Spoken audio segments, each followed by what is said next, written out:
అందరికీ నమస్కారం. సభాధ్యక్షులు ఆనందాచార్య గారు, ఈ అనువాదం చేయడం ద్వారా మనల్ని ఇక్కడికి చేర్చిన మిత్రుడు కర్లపాలెం భాస్కర్ గారు, విజయరావు గారు, నరేష్ కుమార్, ఓపిక ఇక్కడ కూర్చున్న మిత్రులు, బయట కూడా వింటున్న వాళ్ళందరికీ పుస్తక మహోత్సవ శుభాకాంక్షలు. ఎందుకంటే చాలా రకాల శుభాకాంక్షలు చెప్పుకుంటాం మనం. పుస్తక మహోత్సవం, దానికి ఇంతమంది రావటం, అన్ని విఘ్నాలను కూడా అధిగమించి ఇది జయప్రదంగా 38 సంవత్సరాలుగా కొనసాగుతూ ఉంటాం. ఇది చాలా గర్వకారణమైనటువంటి విషయం. అనేకమైన ఎగ్జిబిషన్లు, ఆఫర్లు, బంపర్ ఆఫర్లు ఇవన్నీ జరుగుతుంటాయి. కానీ ఇందులో ఉన్నటువంటి ప్రతి పుస్తకం కూడా జ్ఞానాన్ని మనకు ఆఫర్ చేస్తుంది. దీనికి ఇంకేమీ ప్రత్యామ్నాయం లేదు. కాబట్టి బిగ్గెస్ట్ ఇక్కడ ఆఫర్ ఏమంటే జ్ఞానం, అవగాహన, విషయాలు, పుస్తక ప్రదర్శన, బుక్ ఫెయిర్ ఈ విధంగా జయప్రదంగా కొనసాగుతుండటం హైదరాబాద్ అలాగే తెలంగాణ రాష్ట్ర పుస్తక ఆసక్తికి వీటన్నిటి కూడా ఒక అద్దం పడుతుంది. దానికోసం ప్రత్యేకంగా అభినందనలు చెప్పాల్సిన ఇది సందర్భం. రెండోది, వ్యక్తిగతంగా భాస్కర్ కర్లపాలెం భాస్కర్ నాకు మంచి మిత్రులు. మేమిద్దరం కొంతకాలం రూమ్మేట్స్గా కూడా ఉన్నాము. తను ఈ పుస్తకాన్ని ప్రత్యేకంగా అనువాదం చేశారు. అనువాదం కూడా చక్కగా నడిచింది. మిత్రుడు కథ అది మీకు కొంత చెప్పారు. సరిగ్గా ఈ సమయం కూడా టెక్స్ట్ కాంటెక్స్ట్ అన్నట్టుగా ఇప్పుడు టెక్స్ట్ కాంటెక్స్ట్ చాలా కీలకంగా ఉంది. ఈయన ఇప్పుడు ఈ పుస్తక రచయిత నానక్ సింగ్, అది కూడా పెన్ నేమ్ కూడా పెట్టుకున్నట్టున్నారు. ఈయన జలియన్ వాలా బాగ్ ఘటన జరిగినప్పుడు అక్కడ ఉన్నటువంటి వ్యక్తి. ఈయనతో పాటు ఉన్న ఇద్దరు మిత్రులను జలియన్ వాలా బాగ్ కాల్పుల్లో వాళ్ళు చనిపోయారు. అప్పుడు ఆయన రక్తాక్షర అది వైశాఖి పండుగ రోజు జరిగింది కదా అది అని రాశాడు ఆయన. అంటే జలియన్ వాలా బాగ్ ఘటన నుంచి ఆయన రాస్తూనే ఉన్నాడు. ఆయన ఫాదర్ ఆఫ్ పంజాబీ నవల్ అంటారు. పంజాబీ నవల పితామహుడి కింద లెక్క ఆయన రాసినటువంటి నవలలు అవన్నీ ఇప్పుడు అనువదించినట్టు ఇంగ్లీష్లోకి అనువదించిన ఆయనేమో ఆయన మనవడు. ఈయన అన్నాడు, మా తాతగారి పుస్తకం అనువాదం చేయాలంటే ఏ చేయాలో తెలియలేదు. 50 60 ఉన్నాయి. అన్నీ చాలా ప్రసిద్ధమైనవి, అన్నీ కూడా దేశభక్తి పూరితమైనవి, అన్నీ కూడా చాలా శక్తివంతమైనటువంటివి. చాలామంది ఆయన ప్రేమ్చంద్తో పోలుస్తారు. అటువంటి నవలను ఎన్నుకున్నారు. ఈ నవల దేశ విభజన కాలాన్ని, ఎవరో కవి అంటాడు, మీరు మనుషులను విభజించారు, ప్రాంతాలను అంటే దేశాలను విభజించారు, మనసులను విభజించారు, దేవుళ్ళను విభజించారు, మతాలను విభజించారు, అన్నింటినీ విభజిస్తారు, కానీ మనసులనన్నా వదిలేయండిరా బాబు అని వివేకానందుడు కూడా అంటాడు. మేక్ లవ్ నాట్ వార్ అని, మేక్ లవ్ నాట్ వార్ అని చెప్తారు. మొత్తం ప్రపంచం అంతా ప్రవక్తలు, సంస్కర్తలు, మానవ వికాసం కోరుకున్న వాళ్ళందరూ చెప్పింది ఒకటే, మీరు విభజించటం కాదు, కలపండి, మేళవించండి.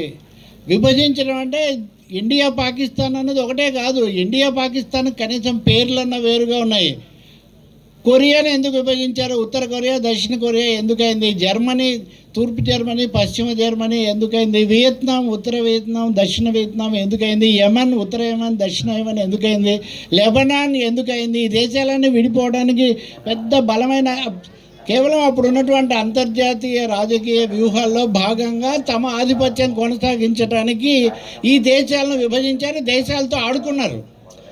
అంతకుముందు మనం వెనక్కి వెళ్తే రోమన్ చక్రవర్తులు ఆక్రమిస్తే ఒక విధంగా ఉంటుంది, బైజాంటైన్ సామ్రాజ్యం వస్తే ఒక విధంగా ఉంటుంది, టర్కీ ఆధిపత్యంలో ఉంటే ఒక విధంగా ఉంటుంది. సో ఆధిపత్యం కోసం దేశాలను విభజించటం, దాని ప్రకారం మతాలు వీటి మధ్యలో పెట్టడం. ఇప్పుడు మనం వీటి గురించి కాకుండా ఒకసారి చరిత్రలో క్రూసేడ్స్ లాంటి వాటిని గుర్తు చేసుకుంటే అంతర్జాతీయ స్థాయిలో కూడా దేశాల మధ్య మతాన్ని తీసుకున్నటువంటి సందర్భం మనకు కనిపిస్తుంది. భారతదేశం తీసుకుంటే మిత్రులారా, ఈ సమయంలో ఇది ఎందుకు అవసరం అవుతుందంటే దేశంలో మత సామరస్యం మీద, భావ ప్రకటన స్వేచ్ఛ మీద, రచన సృజన మీద తీవ్రమైనటువంటి దాడి. ఎంత తీవ్రమైన దాడి అంటే ఇప్పటి వరకు రచనలు నచ్చని రచనలు చేసిన వాళ్లకు సంఖ్యలు వేయటము, నచ్చిన రచనలు చేసిన వాళ్ళకు అందలాలు ఎక్కించడము జరుగుతూ ఉండేది.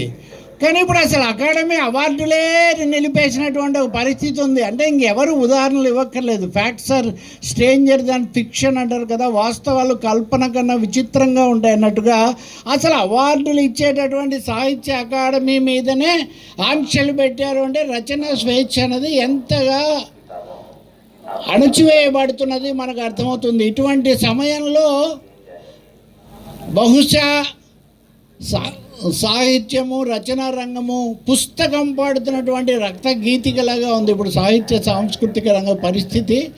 రెండవది దేశభక్తి. దేశమును ప్రేమించమన్న దేశభక్తి అనే దాన్ని కొంచెం మనము ఆ ప్రొనౌన్సేషన్లు మారిస్తే ద్వేషభక్తి. దేశభక్తికి మధ్యలో తేడా లేకుండా పోతుంది. ద్వేషమే అంటే మీరు ఫలానా వాళ్ళని ద్వేషించారా లేదా, ఫలానా అంశాన్ని ద్వేషించారా లేదా, ఫలానా వాళ్ళని వ్యతిరేకించారా లేదా, అది దేశభక్తికి కొలబద్ద అవుతూ ఉంది. ఇది ఎంతవరకు పోతుంది అంటే మొన్న లోక్సభలో ప్రియాంక గాంధీ అంటున్నారు ఏమని అంటే నెహ్రూ అది చేసాడు, నెహ్రూ ఇది చేసాడు, రోజు గొడవ ఎందుకు, ఒక రోజు నెహ్రూ కోసమే మీరు సభ పెట్టండి, నెహ్రూ మీద మొత్తం మీరు ఏకరువు పెట్టండి, ఆయన మీద జాబితా ఏదో ఛార్జ్ షీట్ అంతా పెట్టండి, 1 by 1 మనం చదువుదాము.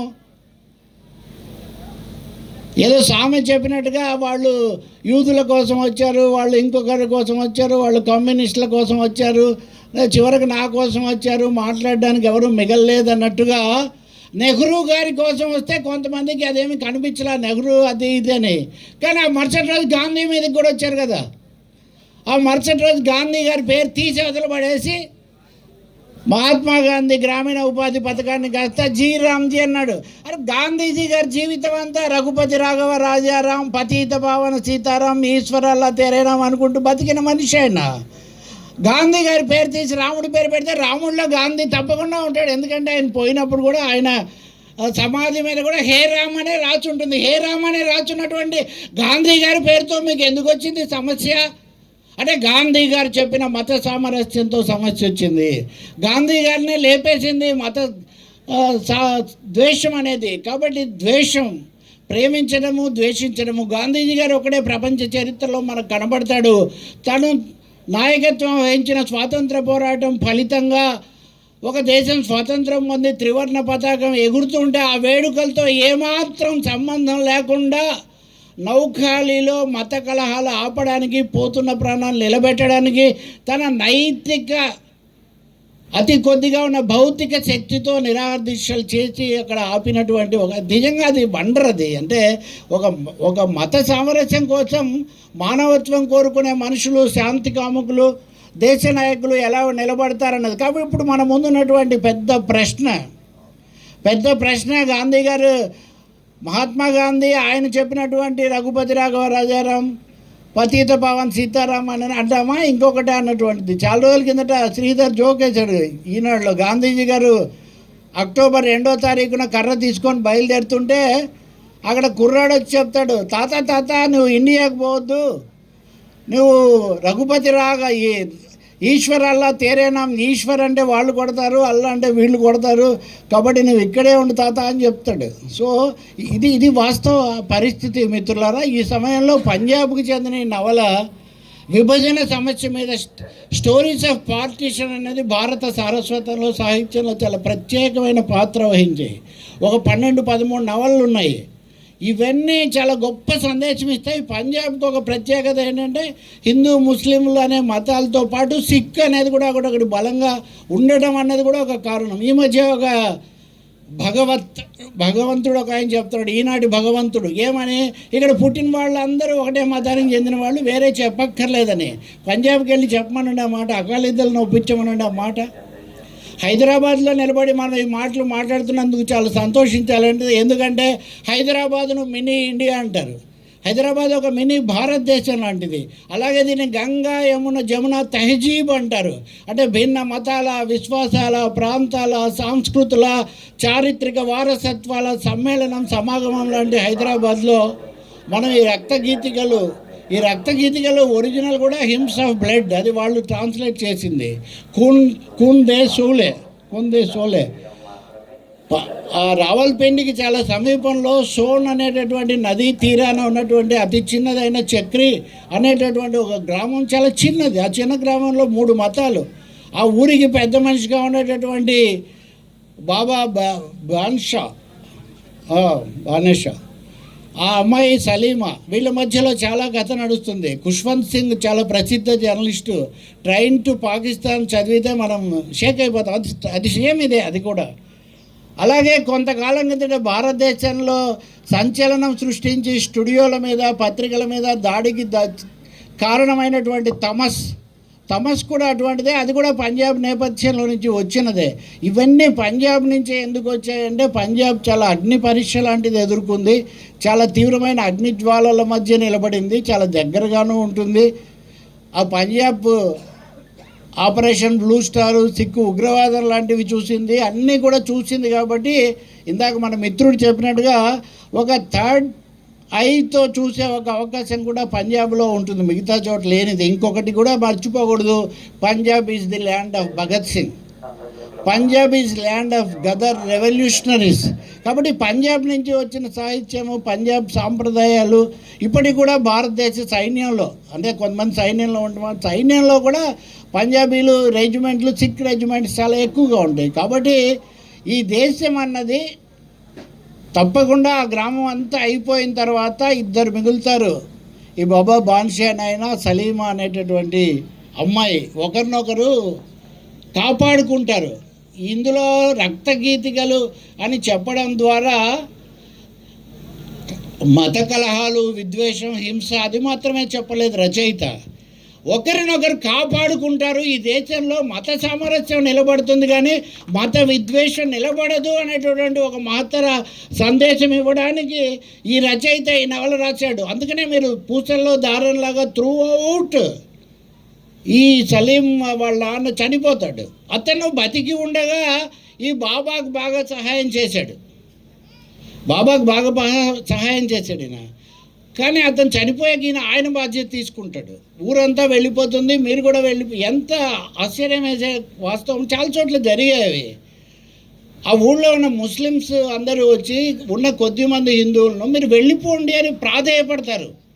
మా ప్రాణాలు అడ్డుపెట్టి మిమ్మల్ని రక్షిస్తాము, కానీ పరిస్థితులు చేయి దాటిపోతున్నాయి, కాబట్టి మీరు వెళ్ళండి అని. అంటే మీరు వాళ్ళు వెళ్ళము అంటారు. మీరు చూడండి, మతాల మధ్య, మానవుల మధ్య సంబంధాలు ఎంత ఆత్మీయంగా ఉన్నాయి, ఎంత గట్టిగా ఉన్నాయి. మనం చూస్తే నిజంగా ఎవరైనా చెలించిపోయేటటువంటి ఆ పెద్దరికము, ఆ ప్రాణప్రదమైనటువంటి ప్రాణమిత్రుల్లాగా బతికినటువంటి వ్యవహారం. ఇప్పుడు ఉరుసు జరిగితే అందరూ వెళ్ళలేదా? ఈ మధ్య ఎవరో పిలిపించారు, ఎట్టి పరిస్థితుల్లో మా మతస్థులు క్రిస్మస్ వేడుకల్లో పాల్గొనకూడదని. నువ్వెవరయ్యా బాబు, గంగా స్నానాన్ని కొండబోట్ల వారి యాక్ట్ అని, నేను క్రిస్మస్కి వెళ్తానో లేదో, కేక్ తింటానో లేదో చెప్పడానికి నువ్వెవరు అసలు? నా రాజ్యాంగం నాకు చెప్తుంది. కాబట్టి నీకు అధ్యయద్దు. ఒక ముఖ్యమంత్రి, ఆయన 5వసారి ముఖ్యమంత్రి అంట, ఆ అమ్మాయి పెట్టుకున్నటువంటి బురక హిజాబ్ లాగేశాడు. ఏంటి అసలు అతను ఇచ్చే మెసేజ్? 75 ఏళ్ళ మనిషి అమ్మాయి ముసుగు అనేది వదిలేయండి. ఇప్పుడు ఎవడన్నా వచ్చి నా జేబులో ఉన్న కళ్ళజోడ, నా పెన్ను తీసుకుంటే నేను ఊరుకుంటానా? ముఖ్యమంత్రి కాదు, ప్రధానమంత్రి అయినా సరే వ్యక్తి స్వేచ్ఛ భారతదేశంలో ప్రాథమిక హక్కులు ఇవ్వట్లేదా రాజ్యాంగం? దీనికి మళ్ళీ సమర్థన, ఉద్యోగానికి వెళ్ళినప్పుడు అలా చెప్పాలి కదా, రాసుందా? పెట్టిన దరఖాస్తులో ఎక్కడైనా కానీ ముఖానికి ఏమీ పెట్టుకోకూడదు. అంతకుముందు వేరే చెక్ చేస్తారు కదా, ఐడెంటిఫికేషను, అవన్నీ చెక్ చేసే పరీక్ష రాసే అవకాశం ఇస్తారు. అంటే ఒక ముఖ్యమంత్రి ఒక అమ్మాయి యొక్క ముసుగు అధికారికంగా లాగేస్తే దాన్ని రాష్ట్ర గవర్నర్గా ఉన్నటువంటి ఐ థింక్ అరీఫ్ ఖాన్ అనుకుంటున్నాను సమర్థిస్తున్నటువంటి పరిస్థితుల్లో ఈ దేశంలో మనము మత సామరస్యము, మానవత్వ సంబంధాల గురించి ఎంత ఆలోచించాలి. ఒక భారత రాజ్యాంగాన్ని సంరక్షించాల్సినటువంటి ప్రధాన న్యాయమూర్తి మాజీ అయిపోయాడు, ఆయన మీద చెప్పు విసిరిన వాడిని కనీసం మందలించ కూడా లేదు న్యాయస్థానం. ఇంకెవరికి ఏం చెప్తాం మనము? కాబట్టి కుల మతాల గురించి ఎవరు ఎన్ని చెప్పినా కానీ అంతిమంగా సామాజిక న్యాయం, సామరస్యము, రాజ్యాంగం చెప్పినటువంటి లౌకిక తత్వము ఇవి దెబ్బతినిపోతున్న పరిస్థితుల్లో నేను ఇందాక అన్నట్టుగా దేశభక్తి కాస్త ద్వేషయుక్తిలాగా మార్చబడుతున్నటువంటి తరుణంలో మరొకసారి ఈ అంశాలు మనం చెప్పుకోవాల్సిన అవసరం ఉంది. రక్తగీతిగా అనే టైటిల్ హెవీగా అనిపించినా కానీ అక్కడ పంజాబ్లో ఆ రోజు ఆయన చూసినటువంటి దాన్ని ఆయన రాశాడు. అది అవిభక్త పంజాబ్. తమస్ చూస్తే కొన్ని సన్నివేశాల్లో మనం భయపడిపోతాం. తమస్ సీరియల్లో భయపడ్డారు వాళ్ళు కూడా, భయపడి దూరదర్శన్లు. మరి తమస్ మీద దాడి చేసిన వాళ్ళు ఇప్పుడు కొంతమంది సనాతన ధర్మము అది ఇది అని ఇప్పుడు ఒక ఆయన ఇలా చూలం పట్టుకొని తలలలో ఎగిరిపోతుండే క్రైమ్ సినిమాలలోగా. ఎందుకు దాన్ని అనుమతిస్తున్నారు మీరు, ఈ హింసాకాండను? ఎవరు ఎంత ప్రయత్నించినా కానీ, ఎవరో పాట రాశారు, కదలిన కాలపు గమనం మాపి గడచిన దినాల గాయం రేపగా తలలు నెరిసిన తాతలెందరో తలకిందులుగా తపస్సు చేసిన కాలం కదిలింది, మనకై కాలం కదిలింది, ముందుకే కాలం కదిలింది, కాలం ముందుకే పోతుంది, మానవత్వం నిలబడుతుంది, మనుషులు కలిసి ఉంటారు తప్ప 2020 తర్వాత 2026 వస్తుంది తప్ప త్రేతాయుగము కృతయుగము రావు. 2026 వస్తుంది, తర్వాత 2027 వస్తుంది. కాలం ఎప్పుడు ముందుకే పోతుంది. ఇక్కడ ఉన్నటువంటి ప్రతి పుస్తకము, ప్రతి కావ్యం అయ్యేవే చెప్తాయి. ఇప్పుడు పదే అంటున్నట్టుగా భగవద్గీతలో అతను కూడా అదే చెప్పాడు, సర్వధర్మం పరిత్యాజ్యం మావేకం శరణం రజ. అన్ని ధర్మాలు వదిలేసే నా మీదే ధ్యాస పెట్టు అన్నాడు. యజ్ఞయాగాలు ఇవన్నీ వద్దే అంటే కృష్ణుడు చెప్పింది చెప్తున్నాను నేను. ఎవరికైనా సందేహం ఉంటే ఇక్కడ ఉన్న చోట చూసుకోవచ్చు. కాబట్టి మార్పు అనేది కాలం యొక్క లక్షణం. మార్పు అనేది ముందుకు తీసిపోతుంది. మార్పు అనేది చెడు మీద పోరాటం చేసి మంచిని నిలబెడుతుంది. మార్పు అనేది మనుషులను ఏకం చేస్తుంది. సాహిత్యము సంస్కృతి ఏవైనా కానీ they have to unify, make love not war అన్నట్టుగా దేశాన్ని మనుషులను, దేశం అంటే మట్టి కాదోయ్, దేశం అంటే మనుషులు. I conclude with this remarks. దేశం అంటే మట్టి కాదోయ్, దేశం అంటే మనుషులు అన్నప్పుడు మనుషులను ప్రేమించకుండా దేశాన్ని ఎలా ప్రేమిస్తావు నువ్వు? మనుషులు ప్రేమిస్తే కదా, మనుషులను మానవత్వాన్ని ప్రేమించాలి. మిత్రుడు అందేస్త్రీ మాయమైపోతున్నడమ్మా మనిషన్నవాడు, మచ్చుకైనా లేడు చూడు మానవత్వం ఉన్నవాడు. ఈ మాట విన్నప్పుడు మొదట కొంత నెగిటివ్ అనిపిస్తుంది, మనుషులే లేకుండా పోవడం ఏంటని. కానీ అందశ్రీ చెప్తున్నదేంటి, మానవత్వం ఉన్నవాడే మనిషిని. మానవత్వం తగ్గిపోతుంది. మానవత్వం అంటే పెద్ద పదమేం కాదు. మానవుడు మానవత్వం, మానవుడు మానవికుడు, మానవుడైనా మానవైనా మానవత్వం అంటే అంతే. కాబట్టి మానవత్వం లేకపోతే ఇంక అంతకంటే దానికి పెద్ద అర్థమేం లేదు. కాబట్టి మానవత్వం మతాలు కాదు, మానవత్వం మిగులుతుంది. మనుషులందరూ కూడా చట్టపట్టాలు పట్టుకొని దేశస్తులందరూ నడవవలెనో, అన్నదమ్ముల వలెనో, జాతులు మతములన్నీ వెలగవలెనో. ఈ మతం వేరే అయితేనేమోయ్ మనస్సులో ఒకటే మనుషులుంటే జాతం అన్నది పైకి లేచి లోకమున రాణించునో అని భారతదేశం ప్రపంచానికి విశ్వగురువు, విద్వేష గురువు కాదు విశ్వగురువు. ఈ విభిన్నతను, ఈ భిన్నత్వంలో ఏకత్వాన్ని, వైవిధ్యాన్ని, అనేకమైనటువంటి హైదరాబాద్ ప్రాతినిధ్యం వహిస్తున్న దక్కనీ సంస్కృతి, గంగా జమున తెహజీబ్, వీటన్నిటిని కూడా మనం తలుచుకున్నప్పుడు మన నానక్ సింగ్ లాంటి వాళ్ళు రాసిన ఈ గీతాలు, వాళ్ళ కృషి సార్థకమవుతుంది. ఆ రచన సాంప్రదాయాలు వాటన్నిటిని కూడా మనం ముందుకు తీసుకోవడానికి ఈ రచన దోహదం చేస్తుందని ఆశిస్తూ దీన్ని ప్రచురించిన నవతెలంగాణ ప్రచురణ కర్తలను, అలాగే అనువాదకుడు మిత్రుడు కర్లపాలెం భాస్కరరావును, వారిది కూడా అభ్యుదయకరమైనటువంటి నేపథ్యం. వారి సోదరులు ఉద్యమాల్లో పనిచేశారు. ఇంకో సోదరుడు కర్లపాలెం హనుమంతరావు, ఆయన రచయితగా కూడా ఉన్నాడు. సో ఈ వరవడంతా కూడా దీని వెనక ఉంది. వాళ్ళందరూ కూడా మంచి మిత్రులు. నేను అభినందిస్తూ వేదిక మీద ఉన్న మిత్రులందరినీ కూడా కృతజ్ఞతలు చెప్తూ సెలవు తీసుకున్నాను.